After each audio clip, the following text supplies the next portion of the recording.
I think a lot of hoteliers don't know what's changed in technology. If the bricks and mortar are gone in the morning and you have a database with 200,000 clients on it, you could set up next door and get on with it. I think what COVID did was it took so much knowledge and resources out of the industry. It's not selling technology, it's enlightening people as to what technology has done, how it's moved on. Chef Table Podcast by Hotel and Restaurant Times.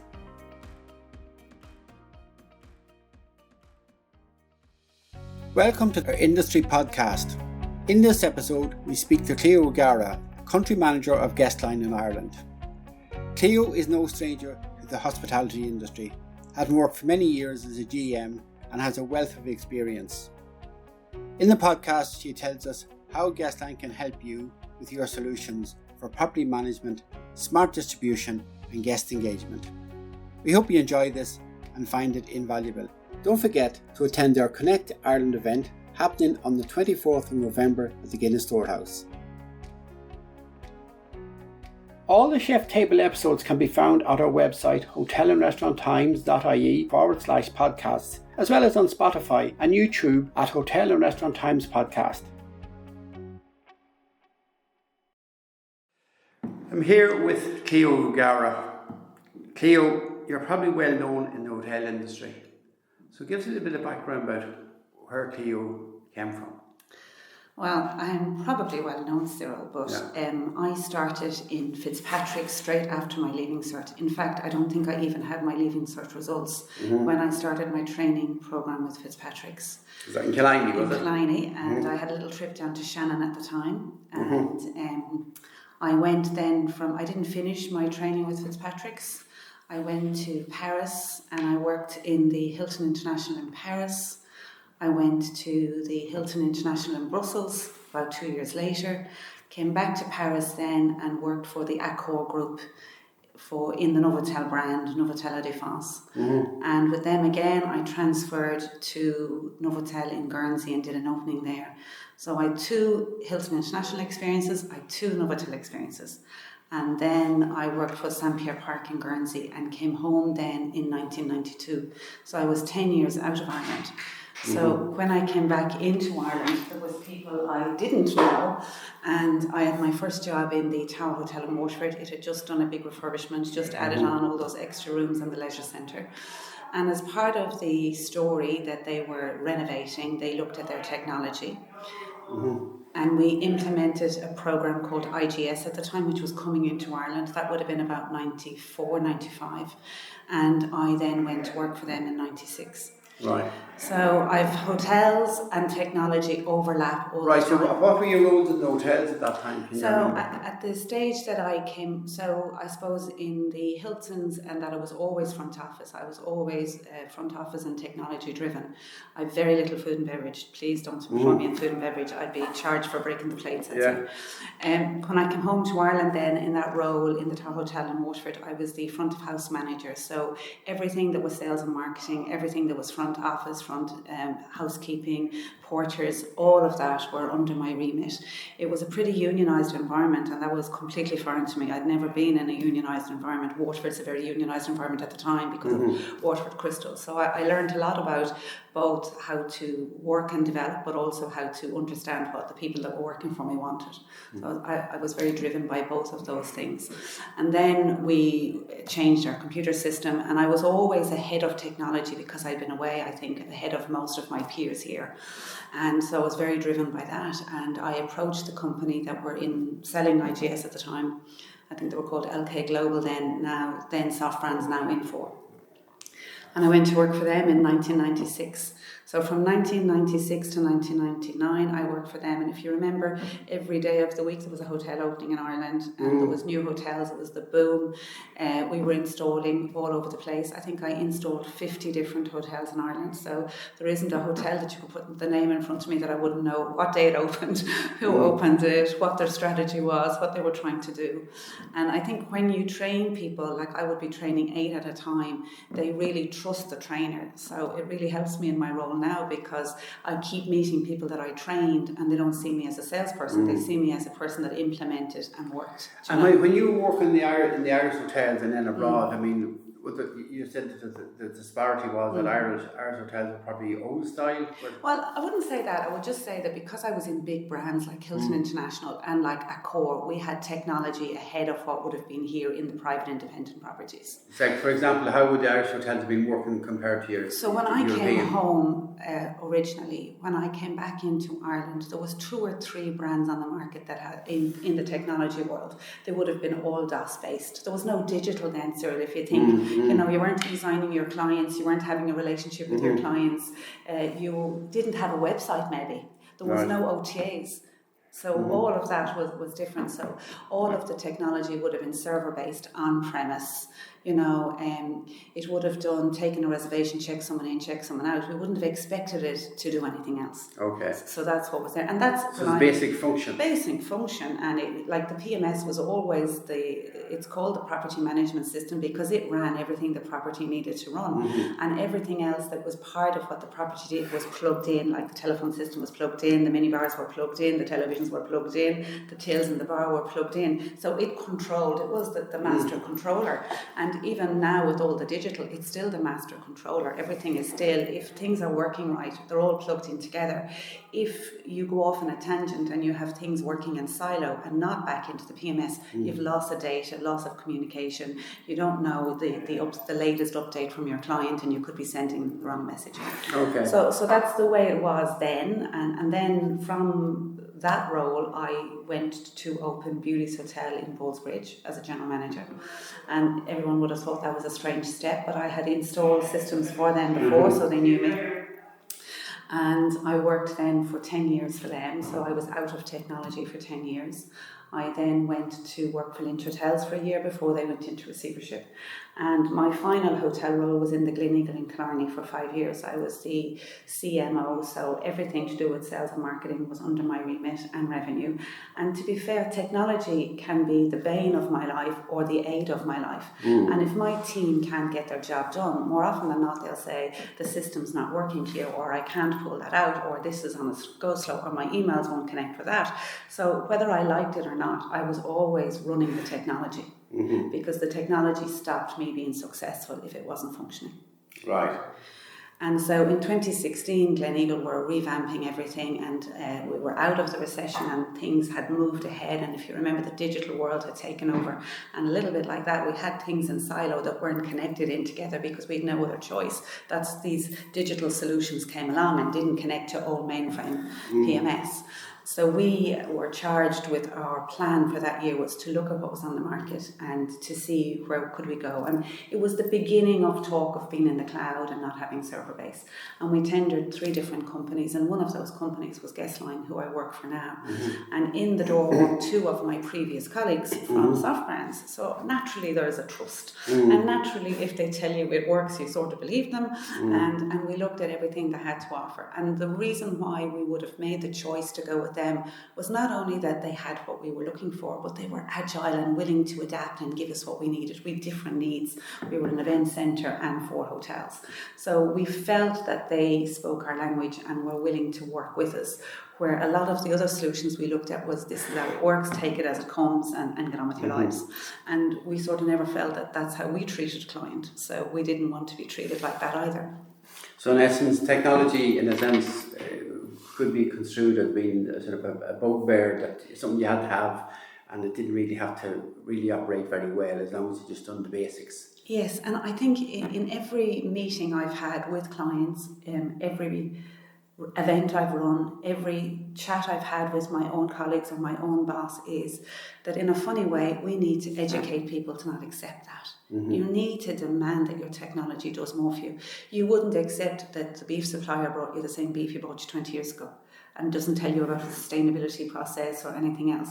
So why do we just say, well, that's the server sitting over there doing what it's done, it's always done that.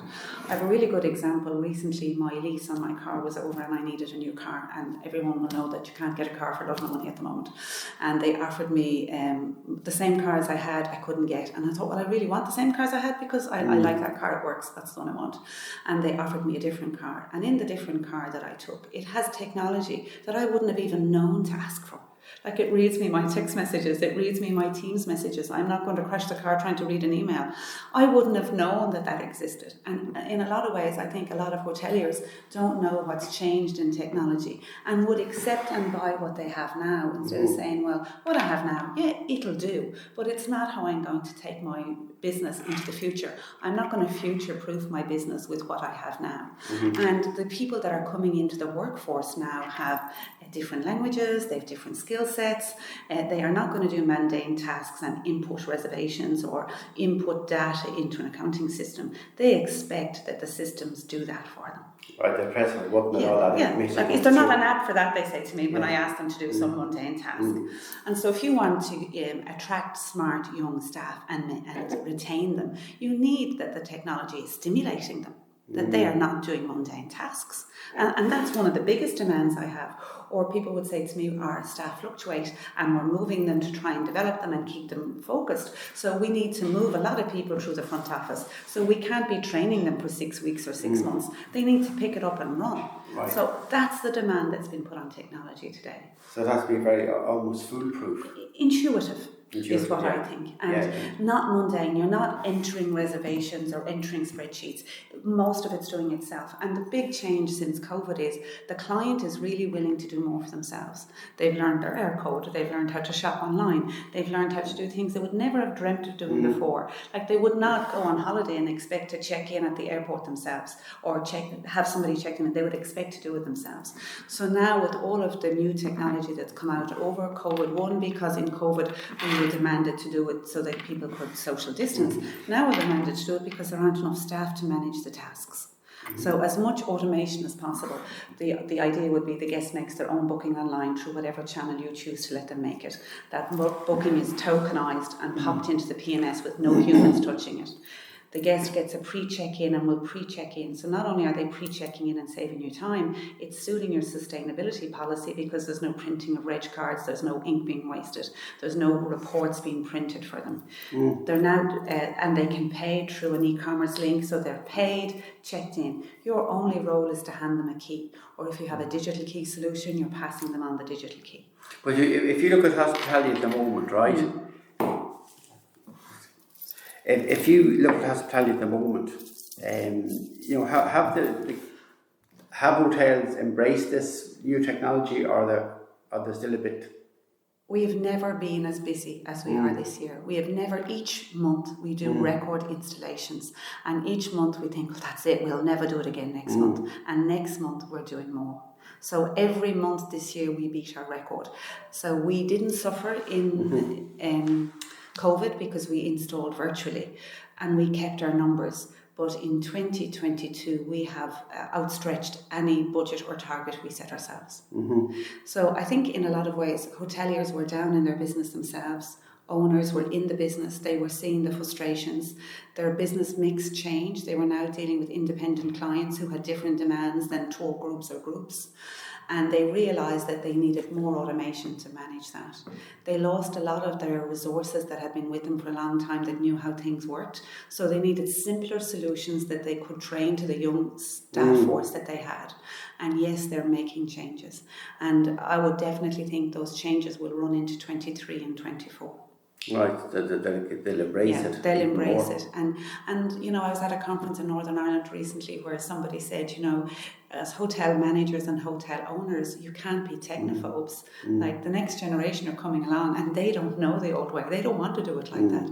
They want automation. But obviously, I suppose one of the things that any hotelier would ask and we worry about is the cost. I think that's the big thing. It's just going to cost. Well, I have a great story to that, Cyril, and it's never failed me, and it's not a sales pitch because I did it myself in Gleneagle. Most of what they're paying for now, they're paying in direct debit, they're paying monthly, and they've never sat down and analysed what they're getting for what they're paying. I had a recent meeting last week in one of the biggest hotels in the country, and I told them to go down to the accounts office and pull out the P&L everywhere that they have different tools that they're using for their technology. Some of it will be in their marketing budget, some will be in their maintenance budget. For some reason, that's where technology used to go. And pull it all together and put it on a spreadsheet and come back and tell me how much money they have to spend. Nobody has ever come back and told me the figure, but they've all been able to buy. There's an awful lot of money that they're spending monthly that they're not conscious of. We don't nowadays, nobody selling what we're selling sells in a capex model, so they don't need to put 20, 30, 40, 50, 60,000 on the table. They would buy now in a monthly per room per month fee, which is very manageable. So it's a monthly fee that they're paying. There's no need to save the Christmas money or the voucher money for Christmas. They would pay a monthly fee that normally is adding up to be less than what they're paying for the stuff that is out of date. Right. Most new technologies like ours now would be unlimited licenses, so as many people can have it, they can work from home, they can have it on several devices. And also, you are never on an old version of software anymore. When you're cloud-based, you're updated all the time. So you're completely future-proof in your business. And that would have been a disadvantage of the older systems where you had to buy the new license. That's it. And not only that, but let's say some new update came out on an old server-based thing. If your server was of an older version, it couldn't take it. So you'd say, I won't take the upgrade because I haven't the money to change on the server and my PCs wouldn't be able for that. So we'll stay on the old version and you'd be losing out on the new integrations of the new technology. So all of that is a thing of the past. And I think too, we would see now that nobody wants everything from one provider. Everybody wants the best of breed. So they will take us for the channel manager and the PMS and other tools, and then they'll take the best CRM tool that they can find so that they can manage their sales and their customer relationship piece. They might take a piece of reputation software that they can manage their reputation online, and they might buy a couple of other tools that allows them to have a brilliant system, say the best point of sale that allows them to use their food and beverage area to the best of their ability. And so at the end of the day, they could have 6 providers providing their overall solution. But all of us behind the scenes work as partners. We all know each other. We'll take the pain out of it. We would never have say to the client, oh, that's not me, it's him, it's not me. We would say, leave that with us. We'll talk to them. We know how to map that and we'll come back to you. And I think that's what the hotelier wants. Much and all as we want them to demand more of their technology, we don't want them in the comms room. Yeah. So in essence, it's all about integration, is it? It is all about integration, and everything must integrate into one core. We're the core that they integrate to. So take, for example, your profile information is in our core, and we know what you like and what you don't like and what you've eaten in the restaurant the last time you stayed with and what wine you drank. That information then is pulled into a CRM system that would send you out an e-sign that would invite you back for a special dinner occasion that you're coming to. We don't want to invite someone that is that way inclined back to a weekend break with kids.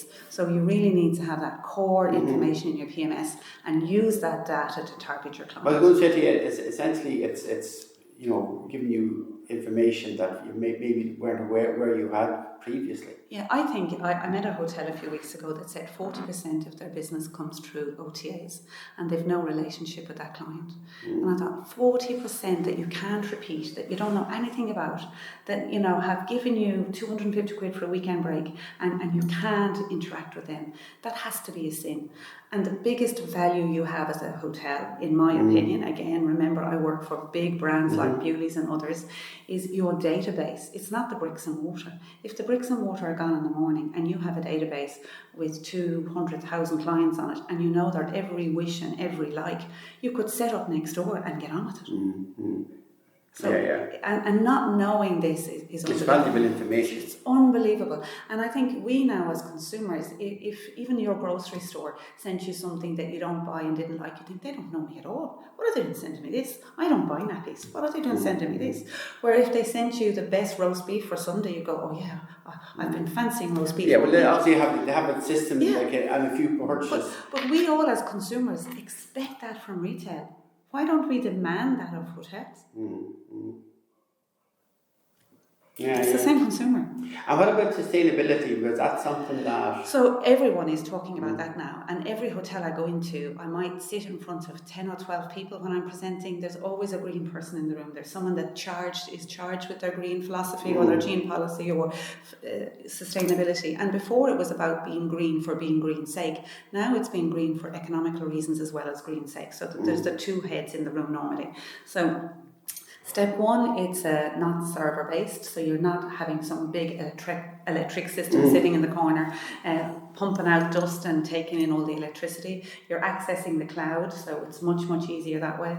Two, you print practically nothing with our system. You're not printing arrival lists, you're not printing fire lists, you're not printing registration cards, you don't print the guest bill, you email the guest their bill, they email in their registration, so your printing costs are minimised, absolutely minimised. And therefore there's an inherent saving on the environment. Yeah, so not only is, like people say to me, we can't afford the trees, but what about the ink? Do you think about the ink? The ink is now more expensive than the paper. So they're saving hugely in printing. So often they would have a policy where they're cutting back on their printing and they can really see their return on investment.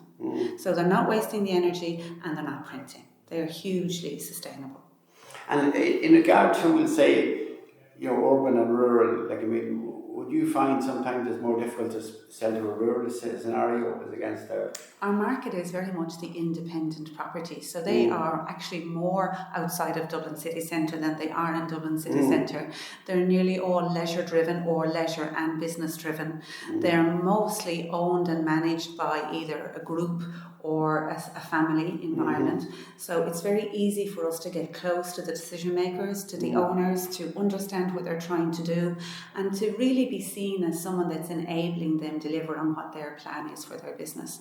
So I have no preference for either or. I do a lot of work in the north as well.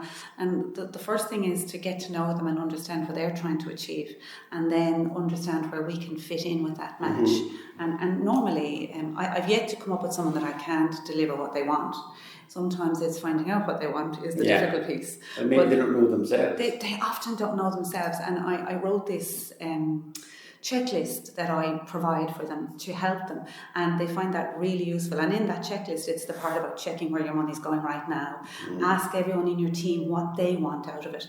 If you want people to go through 2 weeks of training and implement a new system, which is tough on them, you need their buy-in. So the sooner the team are bought in and can see a benefit for them, the more easy this installation is going to be, and the more smooth it is, and the happier they are after. And it's funny, where you might think, well, they've had all this technology and they've all these new things, they might come back and say the biggest thing they got out of it was employee engagement. It's the first time all of their employees have been brought together and they all understand what everyone's trying to achieve. But this is all very cost effective. Very cost effective. Very cost effective. Yeah, so they're not spending money on 110 licenses. No. They're not buying licenses at all. They're paying per room per month. If you look at the hotels at the moment and that, would you have any concerns with the industry? I'm in the industry since I could reach a counter. My first job, I think my summer holidays after my intercert and my year after, and then I ended up in Fitzpatrick's. That's how I got into Fitzpatrick's. I had 2 summers in Dungarees before that. So I've never not been in this industry. It's in my veins. And we've had recession, we've had tough times. I have never seen it so decimated as COVID. I think what COVID did was it took so much knowledge and resources out of the industry and raped us of all of that experience. So not only are we now in 2022 that has no history, we can't look back on last year or the year before, and 2019 is a century ago practically in reality. We are dealing with people that have no knowledge of what to look back on, and when they see the figures they don't understand them, they don't know how to read them. And that's the smart end of things. I think in the service end of things, we've nobody training the next generation. I was so lucky to be trained by wonderful people and to train on everything I knew. And now when I'm out and about, even if it's only out for a coffee, I nearly want to go and help the guy making the coffee because there's no one showing them how to do things. And they've lost customer care. And in some cases, customers are impatient and not nice to them either. So they're suffering from things I never suffered from. Like, I was really well trained, I was well guided, and clients were nice. I think now it's a tough time in the industry, and I think, everything we're hearing about is how to attract the right talent into the industry and how to maintain them. And our event that we have in a few weeks' time will talk a lot about that. That's key, because all the technology in the world won't replace the wonderful people. So it's a good combo of having great people that don't have to have cumbersome technology and that gives them more time with the guest. Okay, and just on that there, like you have the event coming up now on the 24th of November, and why did you decide to have this event? Again, from the outset in my role in Guestline, I've always felt it was my job to educate hoteliers to demand more from their technology. Nobody takes hoteliers out of their business every year and says, this is what's going on in technology, this is what you need to ask for, this is, and they can be 2 or 3 years in their own property and not see what's going on anywhere else. Of course, if you belong to a big group, you're seeing all of that, but if you're an independent, you're not seeing all of that. So, before COVID, I would have run this event every year, and we decided we would run it again this year. And we didn't, it's not selling technology, it's enlightening people as to what technology has done, how it's moved on. But the core piece and the people that we will have doing most of the talking is where the industry is at, sustainably, where the industry is at, where the industry is at from a human resources point of view, how to attract the right resources, how to maintain the right resources, how to stimulate them, how to train them, how to motivate them, how to guide them. And in part of all of that is to deliver easy technology at every sector. It's not just the PMS. We have loads of other providers with us that will bridge all of the gaps that technology create, so that if you are lower in the resources you've got or they're less experienced, they will have the time to do what they need to do and they're not bogged down with technology. So it's a general overview. It's an overview, yeah, and we've great people coming. And to be fair, we wouldn't have a room full of great people if there wasn't a great need. There's a great need for this event. Right. And how's the take-up? Has it been good? I think it's full. I think we're waitlisting now the last few people. Right. We would expect 100 people in the room, and we're sort of at that stage now. Any more than 100 people, and you can't really give the undivided attention that you want to give. And I'd really like everyone to walk out of that room with one piece of inspiration, one thing they will go back and do in their own business. Whether it's their HR policies, whether it's that they look at how they flex their staff, whether it's they look at their technology. If they implemented one tip of the day, they're going home rich. They've gone what they came for. The one, yeah. One thing, one thing, or even to go back and ask more questions. Right. And who are some of the speakers you have, or who are some of the? So we have Kathleen Lenihan, who is most renowned in HR in the country, I would imagine, and she is going to give the keynote speech. We have representatives from the IHF, the IHI and NIHF. It's always good to see the border crossed, I think. Yeah. I love doing events up there, and they love coming down here because it's even just to change a scene is great. But to be fair, we all have the same issue when it comes to attracting new talent and to maintaining new talent. And if we never had COVID, we have a new age group coming in that are completely different to our age group. So there'll be a lot of chat about that. We have a panel then of partners that work with us, demonstrating where they can help out with hoteliers. It's a little bit pick and mix. You don't have to have everything, but you could pick 2 or 3 different solutions that would give you what you want depending on your needs. From our Guestline point of view, we're showing our roadmap and where we've gone with complete automation. Now you can check yourself in, check yourself out. So again, there are businesses that are built to need that, and there's other businesses that want to plug it in when they need it. So we've all of that. And then just a general sort of state of the nation, where the business is at, where the industry's at, what's happening for 23. And like that, it's the same day as the IHI dinner, so it's normally a great old day and everyone's in great long form. day. It's a long day, but it's a great day. I think everyone, the awards that night, we're a sponsor of the Revenue Reward. And I just think it's the day of the year is Thanksgiving Thursday, that we just acknowledge our industry for the brilliant industry it is. Yeah. So you're looking forward to a good day? Well, I'll probably have very sore feet. But yeah, I'm looking forward to a great day. You'll probably be knackered. Yeah. But one of the things, I suppose, that, like with younger people and that, do you feel that they would demand now that they would expect to have that technology available to them? Absolutely. And they won't they just won't do mundane tasks. They'll either do nothing or chat to the customer, but they're not going to sit and enter data. That's not what they want. Or they don't see the point in it, or they can't understand everything else they do is automated. Why is this not automated? So yeah, they're very demanding. And I think you have them for a short time now, where when I went into the industry, you were in it for life. Now you get these guys for a short time. So you have to get them in, get them trained, get them useful quickly, and they'll move on, or you're moving them on. But you mentioned there the fact of people being able to book themselves in and that there. I mean, you have to be, I would assume, conscious of the fact that you still need to keep that, individual sort of interaction with people. Yeah, I think people worry a little bit about that. And again, when I'm presenting, you see people going, "Where's my job? She's just eliminated me in her presentation."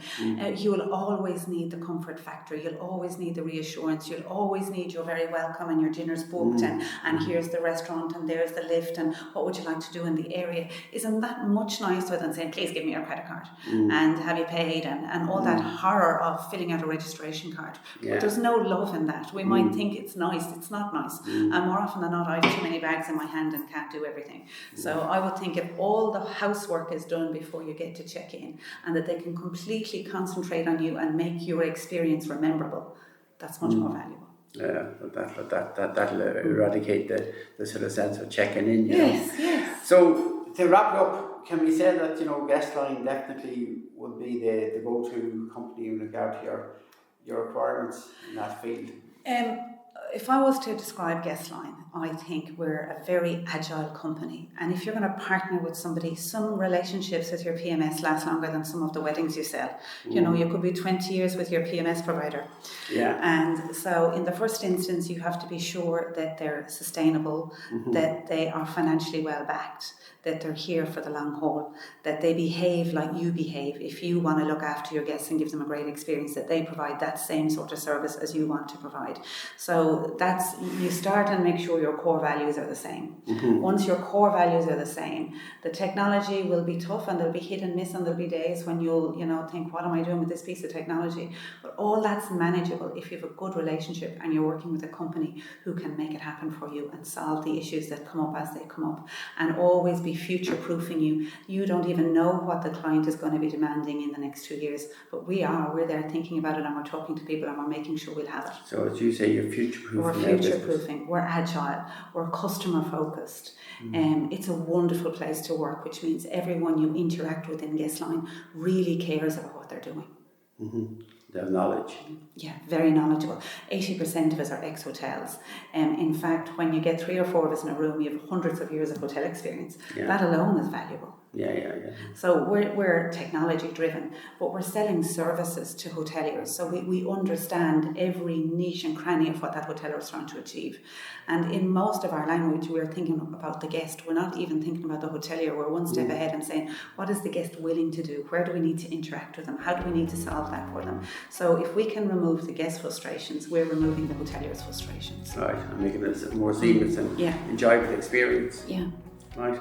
Okay, I think that's it. Clio, we'll leave it at that, and I hope the event goes well from the 24th. Okay? Yes, thank you very much, sir. Cheers. I hope you enjoyed Clio O'Gara and her insights into what Guestline can offer you and your business.